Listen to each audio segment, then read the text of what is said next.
Hello students, आज हम आपकी बुक का chapter 5 the fundamental unit of life start कर रहे हैं। ये आपका बायोलॉजी का फर्स्ट चैप्टर है। सबसे पहले इसमें बात आती है, जैसा कि चैप्टर का नाम दिया हुआ है, the fundamental unit of life. Actual में क्या होता है, जैसे कि हम कहें कि किसी दीवार को हम बिना ईंटों के नहीं बना सकते। दीवार को बनाने के लिए हमें किसकी जरूरत होती है? ईंटों की। ऐसे ही कोई भी लिविंग ऑर्गेनिज्म है, सभी लिविंग ऑर्गेनिज्म किसके बने होते हैं? एक बेसिक फंडामेंटल यूनिट के बने होते हैं, जिसे हम क्या कहते हैं? सेल कहते हैं। ओके, सबसे पहले जो सेल था, सेल को डिस्कवर्ड रॉबर्ट हुक ने किया, 1665 में किया था। अपने खुद के सेल्फ डिजाइन प्रिमिटिव माइक्रोस्कोप में किया था। इन्होंने सबसे पहले स्लाइस ऑफ कॉर्क की जो स्लाइस थी उसे ऑब्जर्व किया था। अब ये कॉर्क क्या होता है? एक्चुअल में कॉर्क क्या है? कॉर्क एक जेली लाइक सब्सटेंस है जो कि ऑब्टेन्ड होता है पेड़ की छाल से। ओके, तो हम धीरे धीरे इस चैप्टर को पढ़ते हैं। तो हम लिखेंगे इसमें all living organisms are made up of sales.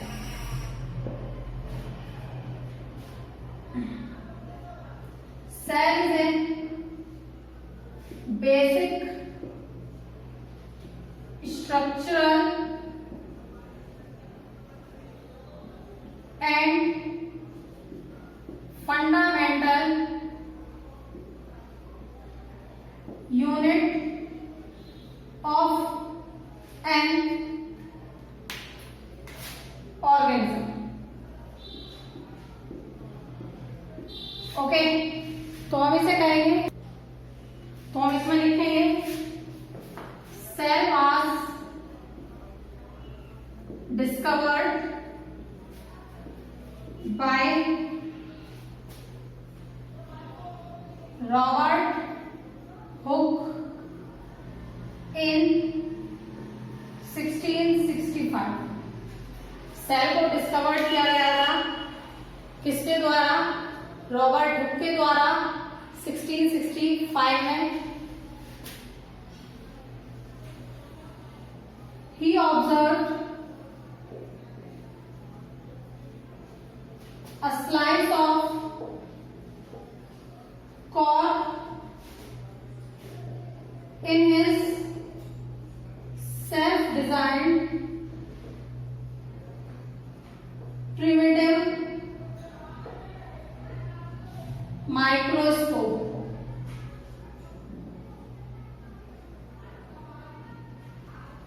Okay, अब हमारी नेक्स्ट बात इसमें आती है cork.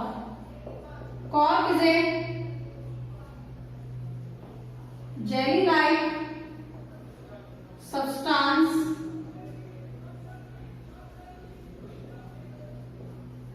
That is extracted from the bark of tree। Cork क्या है? जेली लाइक सब्सटेंस है जो कि एक्सट्रैक्ट किया जा रहा है किससे? पेड़ की छाल से। तो हमने सिंपल सी 2-3 चीजें पढ़ी। सबसे पहले पढ़ा सेल, जो कि बेसिक स्ट्रक्चरल यूनिट है किसी भी ऑर्गेनिज्म की। रॉबर्ट हुक ने डिस्कवर किया था 1665 में। सेल डिजाइन माइक्रोस्कोप था इसका। सबसे पहले कॉर्क की स्लाइस को किया था, और जो कॉर्क है वो क्या है? जेली लाइक सब्सटेंस है जो कि ऑब्टेन्ड होता है किससे? पेड़ की छाल से। ओके, तो ये तो पता चला हमें सेल के बारे में। अब सेल में भी अलग अलग बहुत सारे पार्ट्स हैं, वो कैसे डिस्कवर हुए? तो 1665 में सेल डिस्कवर्ड हुआ है। फिर एक आपके साइंटिस्ट आए ल्यू वैन हुक, 1674 में इन्होंने फ्री लिविंग सेल्स को पॉन्ड वाटर में डिस्कवर्ड किया, लेकिन जो इनका माइक्रोस्कोप था प्रिमिटिव माइक्रोस्कोप नहीं था, इम्प्रूव्ड माइक्रोस्कोप था। उसके बाद 1674 के बाद आपके जो है 1831 में आपके रॉबर्ट जो है ब्राउन आए, जिन्होंने न्यूक्लियस को डिस्कवर्ड किया। उसके बाद आपके जो है परकिंजी आए। परकिंजी ने क्या किया था 1839 में, जो आपका सेल का फ्लूइड सब्सटेंस है उस टर्म को इंट्रोड्यूस करवाया। 1838 और 1839 में दो साइंटिस्ट थे आपके, दो बायोलॉजिस्ट बोल सकते हो, एक का नाम था स्वैन और एक का नाम था स्केलेडियन। इन्होंने क्या करा, सेल थ्योरी को कंपोज किया, लिखा। तो हम कह सकते हैं आगे इसमें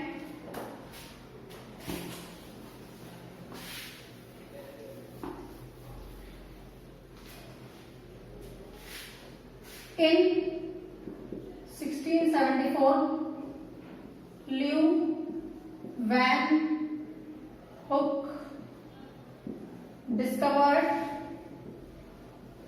the free living cells in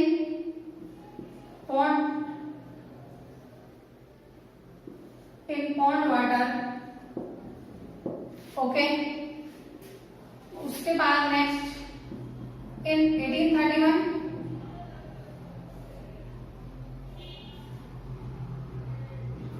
यहां आप लिखोगे इन इम्प्रूव्ड माइक्रोस्कोप। किसमें? इम्प्रूव्ड माइक्रोस्कोप में।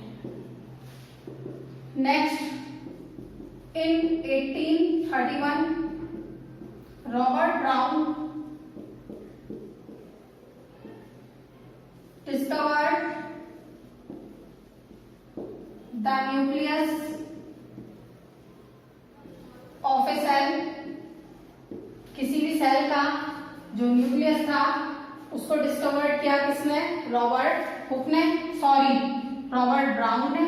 रॉबर्ट हुक ने सेल को किया है, न्यूक्लियस को किसने किया है? रॉबर्ट ब्राउन ने। अब यहां पर नेक्स्ट है आपके in 1839 Purkinje introduced the term protoplast for the fluid of a cell. किसी भी सेल के लिए उन्होंने जो है एक टर्म इंट्रोड्यूस की जिसे हम क्या कहते हैं? प्रोटोप्लाज्म। किसने की? परकिंजी ने। कब की? 1839 में। नेक्स्ट है आपका इन, यहां लिखोगे in 1838 and 1839 two biologist Skeleton and Swan compose the cell theory of living organisms।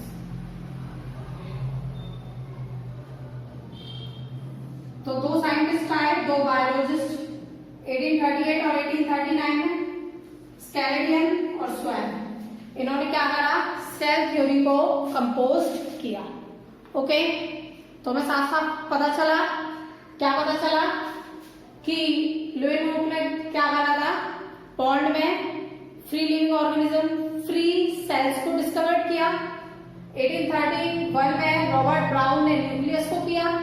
1839 में परकिंजी ने प्रोटोप्लाज्म सेल के फ्लूइड के लिए आपका इंट्रोड्यूस करवाया। 1838 और 1839 में दो बायोलॉजिस्ट स्वैन और स्केलेटियर ने क्या करा, आपकी जो है सेल थ्योरी के बारे में हम सबको क्या करवाया, कंपोस्ट की उन्होंने। ओके, अब नेक्स्ट है आपका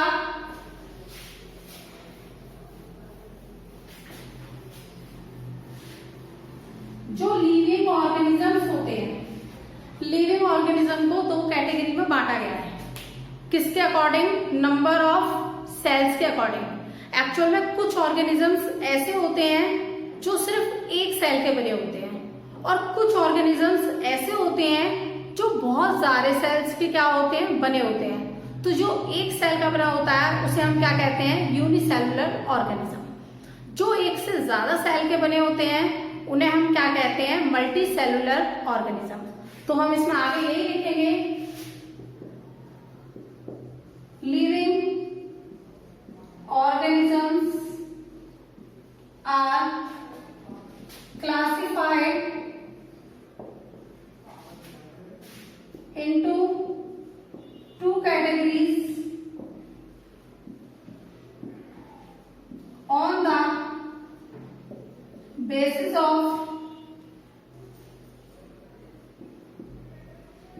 number of cells। Number of cells के बेस पर क्या है, जो लिविंग ऑर्गेनिज्म है उन्हें दो कैटेगरीज में क्या किया गया है, डिवाइड किया गया है। First, unicellular organism. तो यहां पर unicellular organisms.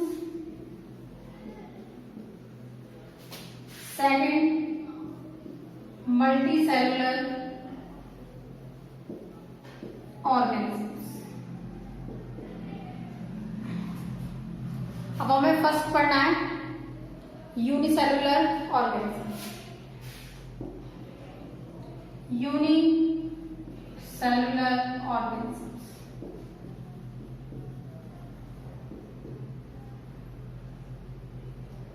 Unicellular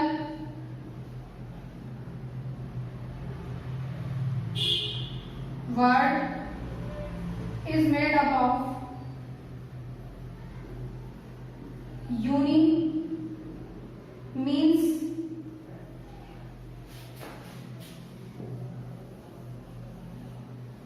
single,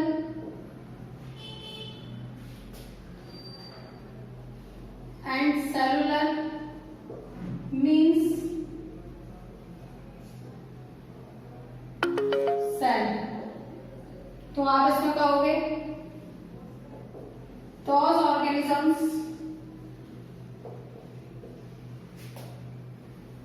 which are made up of only one cell is called unicellular organism. तो हम कह सकते हैं कि वो ऑर्गेनिज्म जो सिर्फ एक सेल का बना होता है उसे हम क्या कहते हैं, यूनिसेलुलर ऑर्गेनिज्म कहते हैं। एग्जाम्पल देखेंगे इसमें, जैसे amoeba, bacteria, paramecium, all are the example of unicellular organism. सभी किसके एग्जाम्पल हैं, यूनिसेलुलर ऑर्गेनिजम्स के एग्जाम्पल। ओके, अब नेक्स्ट है आपका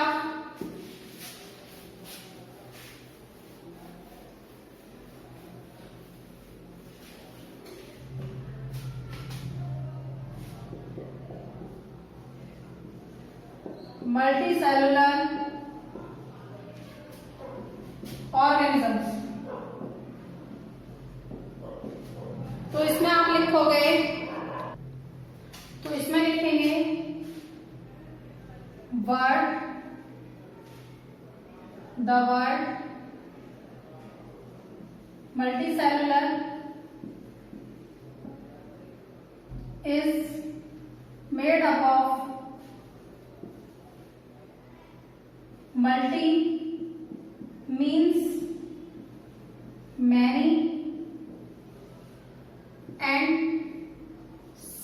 सेलुलर मीन्स सेल्स। तो आप लिखोगे those organisms which are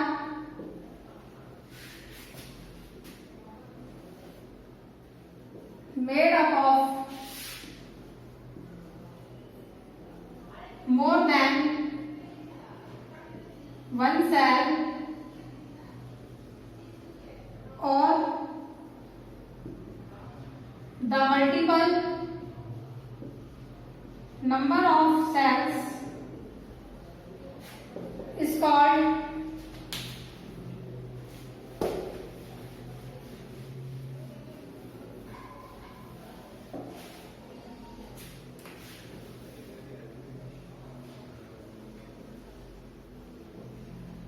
multicellular organisms. इसे हम क्या कहते हैं? मल्टीसेलुलर ऑर्गेनिजम्स कहते हैं। एग्जाम्पल में एनिमल्स, ह्यूमन, ये सब क्या है आपके मल्टीसेलुलर ऑर्गेनिजम्स। ओके, अब there are many types of cells, many types of cells present in human body are first है smooth muscle cell,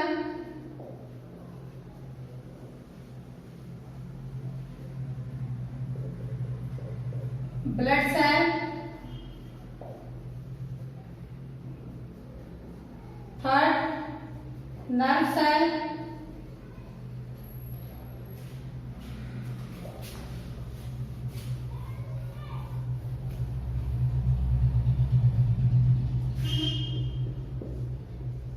ovum, sperm, bone cell,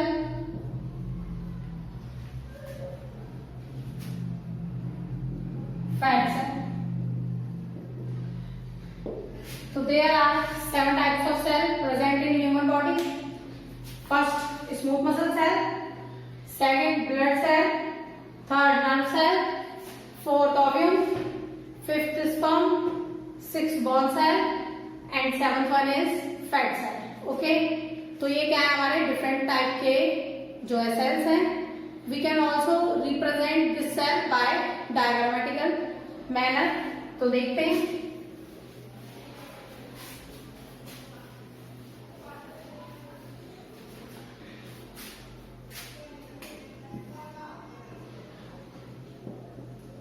Various cells from the human body.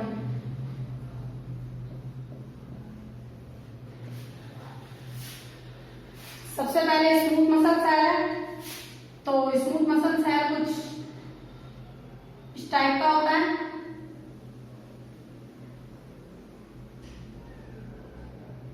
Nucleus है इसमें. This is a smooth muscle cell. Next,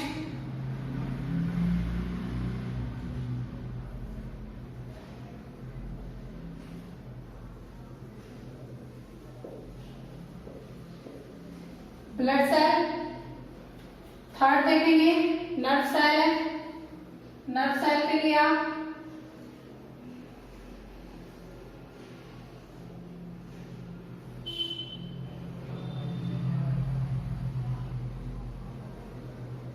okay.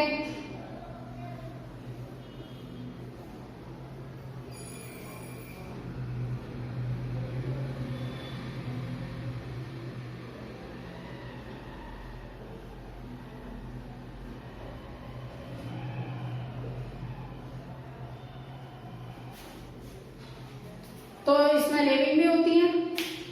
तो इसमें नाम भी दे सकते हो. ये जो पोर्शन है इसे आप न्यूक्लियस बोलते हो. ये डेंड्राइट है. यहाँ पर जो है इस तरीके से पोर्शंस होते हैं, उन्हें हम एक्सोन बोलते हैं, और ये नर्व एंड है। और ये आपका third type nerve cell. Okay, फिर नेक्स्ट है आपका नर्व के बाद ovule. It is a rounded in shape. Sperm is just like this is the head and this is the tail portion, and we call this sperm cell. Okay, next है आपका bone cell। bone cell को आप इस तरीके से दिखा सकते हो।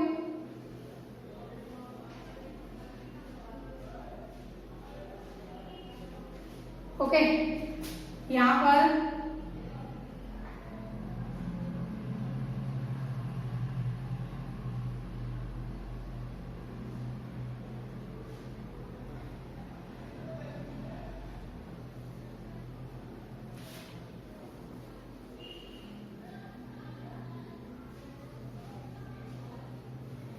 तरीके से हम क्या कर सकते हैं, बॉन सेल को भी रिप्रेजेंट कर सकते हैं। और लास्ट जो हमारे पास बचता है वो है आपका फैट सेल। तो फैट सेल आपका जो है आप इस तरीके से रिप्रेजेंट कर सकते हो।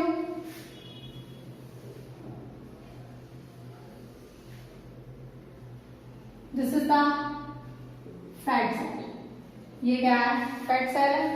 तो ये थे वेरियस टाइप किसके, सेल के, जो कि ह्यूमन बॉडी में क्या होते हैं, प्रेजेंट होते हैं। ओके, अब नेक्स्ट बात आती है आपकी कि जो सेल है, सेल में जो डिवीजन है वो दो टाइप से होता है।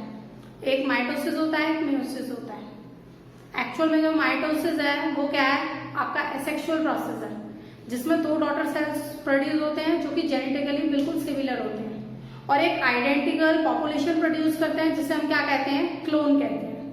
लेकिन अगर हम बात करें कि वहां वो प्रोसेस जिसमें नंबर ऑफ सेल्स हाफ हो जाते हैं, जो आपके क्रोमोसोम है वो रिड्यूस करके फ्यूजन करके एक सिंगल आपका हिप्लॉइड सेल बना लेते हैं, तो उसे हम क्या कहते हैं, मियोसिस कहते हैं। Meiosis is a sexual process, बस mitosis is a asexual process.